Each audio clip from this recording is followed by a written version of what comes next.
I've only made one video so far, and it was a while ago, but I want to try making a couple more, or at least starting with this one, but I have a few other things I can show.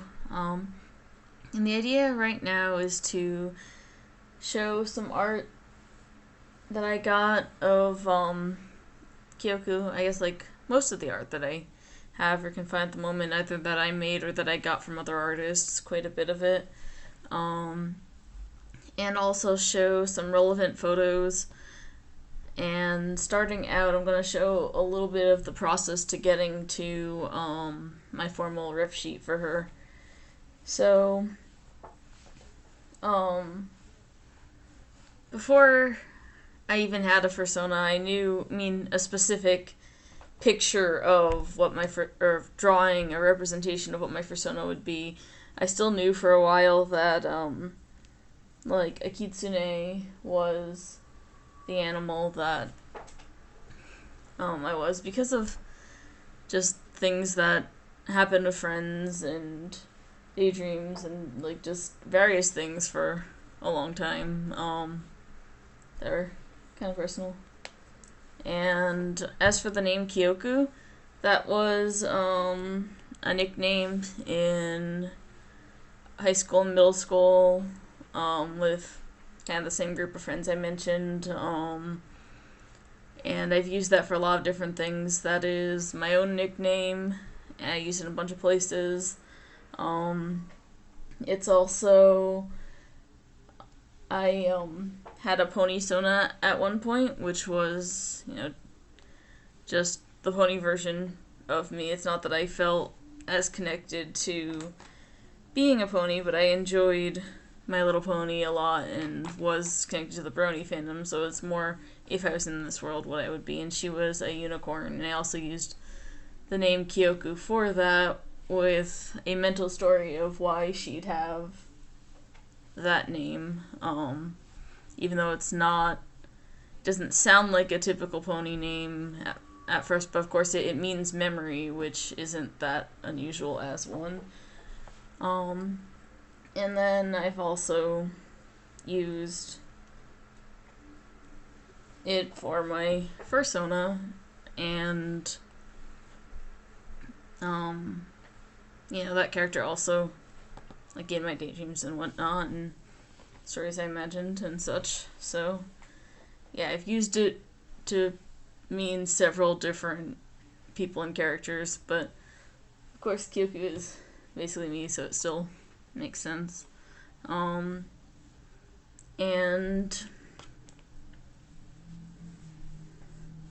so I got this as my first ever drawing I did of Kioku formally, and when I did the hair, it was supposed to and like the different coloring, it was supposed to kind of look like something between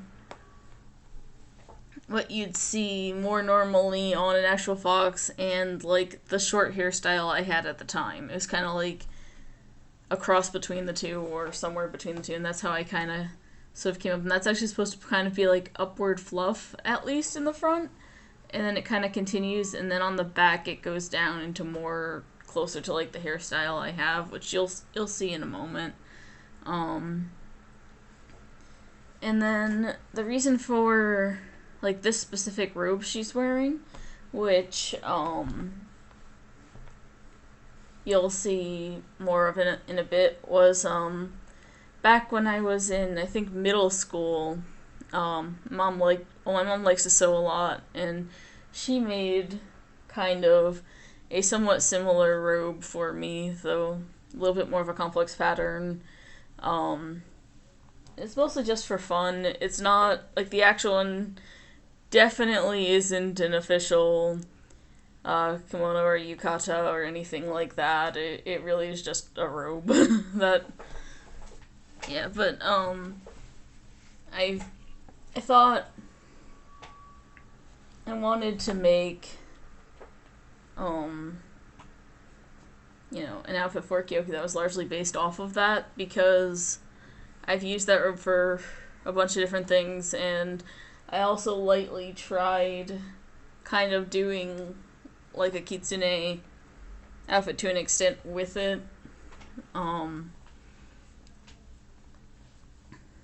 At times, and more so since then. I got a few more things, but nothing that really looks exactly like her. But of course, kitsunes can transform and project illusions, look different levels of human, look varied in appearance, so I think that's okay.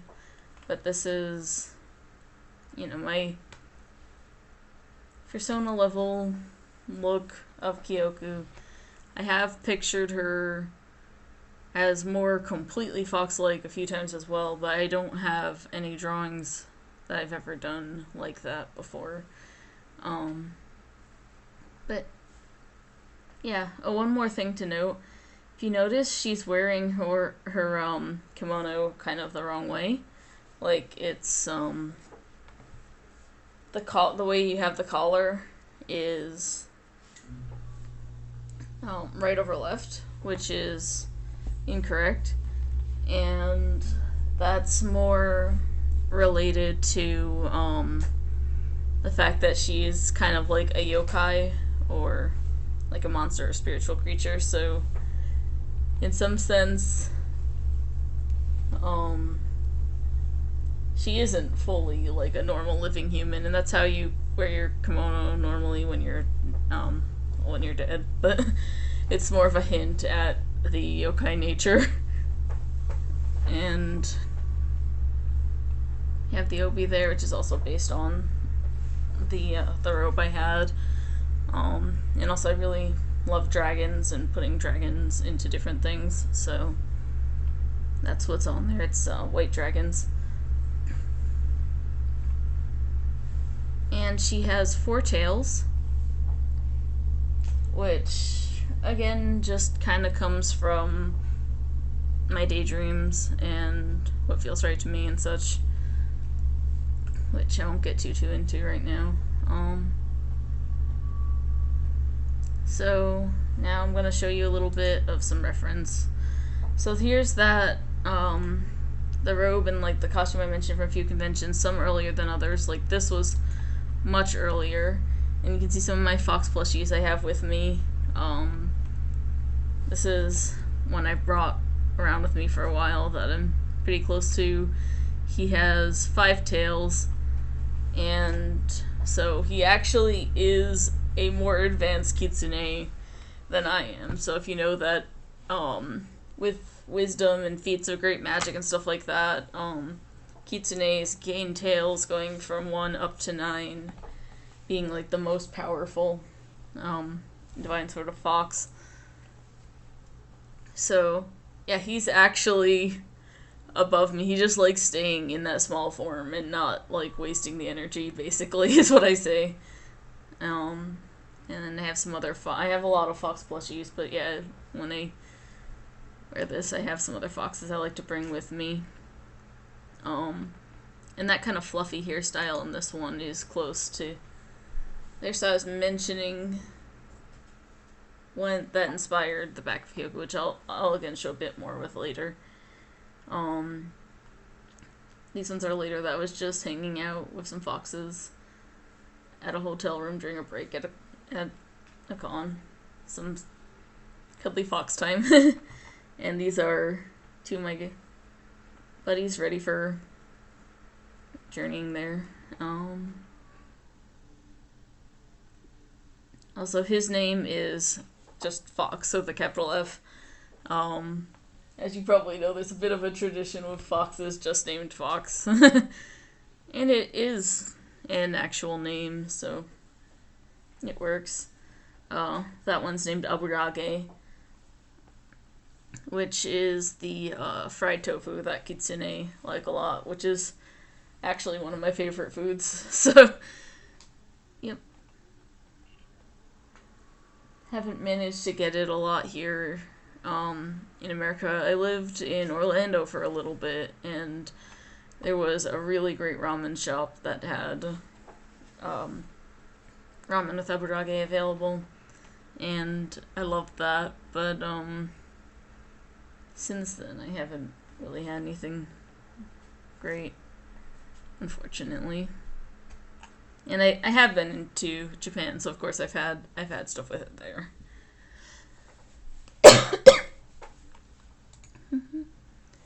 So when I was going to actually make like a more official ref sheet, I wanted to get the sides and front to be based on like the hairstyle I've gotten that I've kind of liked the most, which is like when my hair's the right length and has like shorter layers, it gets naturally fluffy like that and like flips out in a bunch of ways. So that was kind of the idea. I had Mom take those pictures for reference for me. My current hairstyle doesn't do that as much, but the person didn't get it quite right. I'm gonna try to get that fixed next time because I really do like having that one a lot. But here was my first ref, and I'm not a great artist. But that was my attempt, and I was drawing her without any particular outfit, so it could be neutral and stuff can be drawn onto it, and so you can see the actual shapes and whatnot. And if you notice, she's rather small and pudgy and more fox-like in body shape than opposed to a more stretched out human-like shape. To an extent, though I'm also small and pudgy. so there we go. But yeah, so she has like very digitigrade legs and all of that. And I wrote sort of kind of all the official colors to get that somewhat finalized in a way that wasn't really there in my first picture. And of course the first picture didn't show her legs or arms or any of that. So this was written out, and of course, you know, not very consistently proportioned and whatnot, but was a step towards getting me to my final ref sheet. And from there, I went to someone who had a reasonably priced ref sheet, but ended up not really being the style that felt right for her, or really the proportions or look, and like the front of the hair isn't exactly how I see it going, but it still is a nice ref sheet, and it helped me out a lot getting to my final one, because then I got to see kind of all the colors officially where I placed them and sort of everything put together. And it still is a very nice piece of artwork either way, so we have this as a step towards it, and it is very pretty. I like the expressions a lot. You have that kind of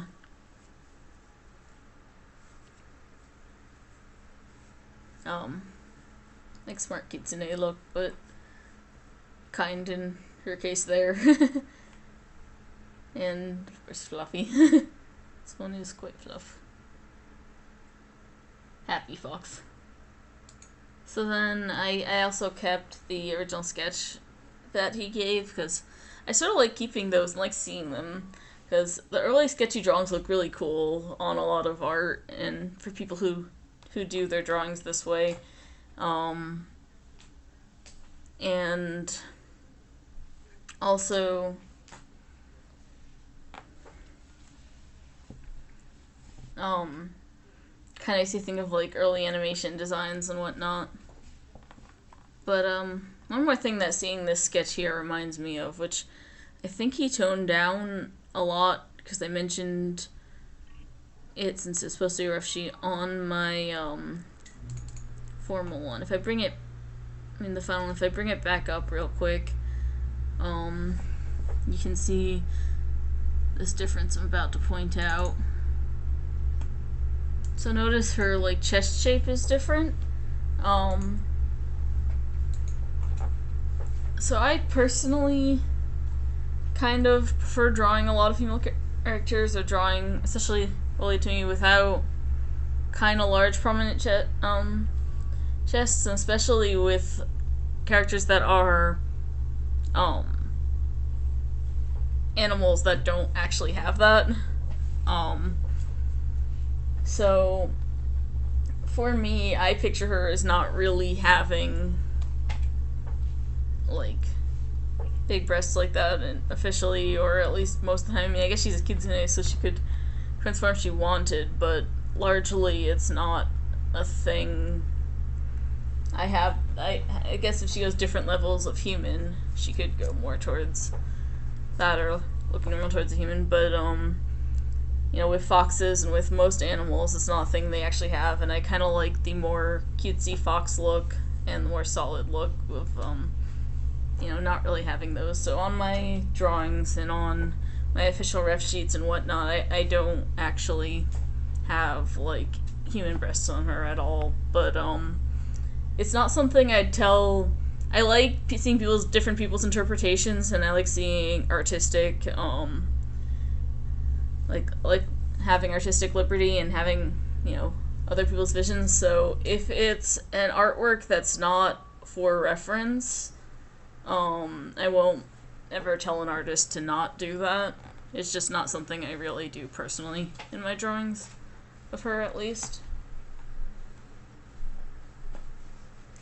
And since that one was RFC, you see that we got the design more towards like a solid fluffy look, but it still is more of like a skinny carved out body than really feels like right, and just longer and lankier, but it still was a good step, and it's not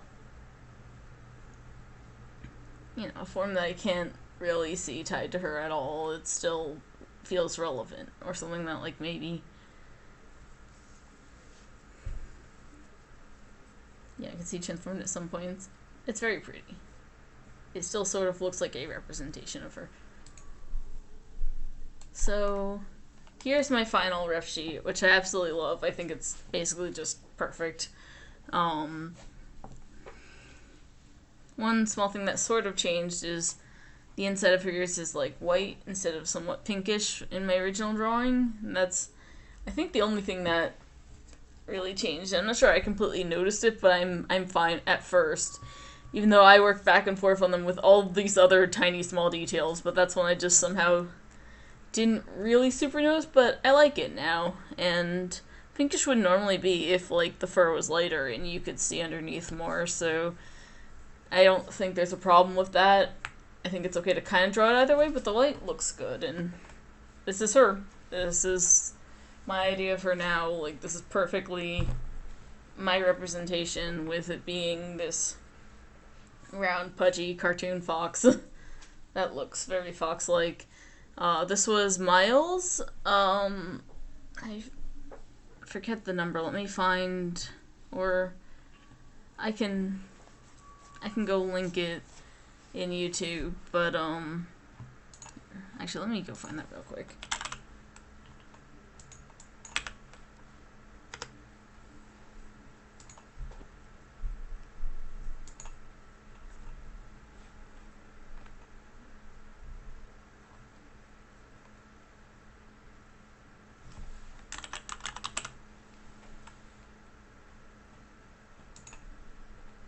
Oh, so they changed their name slightly. It's now Miles Star.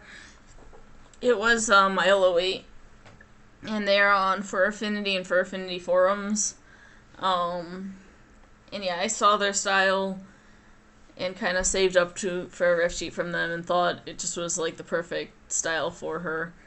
I do really like kimono, and kind of wanted to go a little bit lately towards that, but yeah, she's also just, very cartoony and soft, very fox-like, very adorable. The face has the right feel. The eyes from the beginning, like on my original drawing, let me go find a picture for you. Find that picture for you again. Here's just the face of that. We're kind of sharp and focused to begin with. Or kind of always, I wanted to go for that kind of almost like Yu-Gi-Oh-like toon style eyes, where it's very, very sharp and angular and sort of like focused and determined looking. So that's kind of the idea there. Like, you can see some other camo here that has less cutesy and sort of more serious eyes. So, like, those very much, like, that kind of shonen looking camo style eyes was sort of always what I'm going with to some extent. And some other prominent things is have the fox style, like, dark markings around their eyes, down their nose, connecting the nose to mouth, the darker outline on the mouth, all those things. She has kind of the, like, yokai style markings that you see on a lot of kitsune, and, like, in Okami you also see it on Amaterasu there, which you can sometimes see them, like, other yokai sort of red markings. She has black on the top of the ears, and then brown on the ears, matching the hair. As you mentioned, or as I kind of mentioned, on the back, like when it gets to the back and to the sides, the hair sort of goes down and gets, like, fluffy, like the hairstyle I showed. Her tails are brown, matching her hair on the outer ones, and orange on the inner ones. And the legs are brown, going into black on the feet. And she has a white belly and pink paws, and black claws. And sort of an amberish look. And though from a distance my eyes look darker brown, if you look at them closely, it actually is sort of dark near the pupil and kind of amberish or goldish further out, and then with a gray outline. And it's cool because there's some foxes that have somewhat similar colored irises. Let me try to show you what I'm talking about.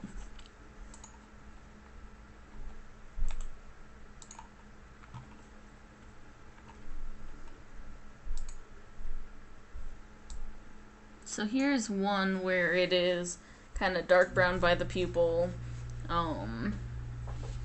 golden outside, and then it gets to the black outline, or goes pretty much to the black outline. And of course the human eye wouldn't go all the way there, but I have a gray outline around it, so yeah, I kind of have a similar eye pattern, so I thought that was cool. But yeah, she has the goldenish, or occasionally I might draw it closer to the two-tone possibly, but really keeping it simple.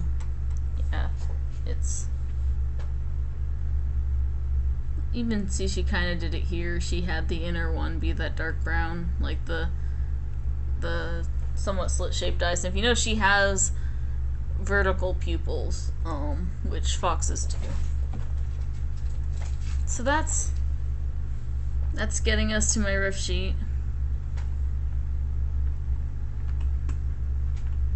And I'm starting to think that this might be a good video on its own, and then I can show the rest of the artwork I was going to show in another one. So I'm going to stop this recording and put this as one video, and then I'll post another in just a moment, showing some art I've gotten, which having both the riff sheet and my original drawing has helped out with a lot.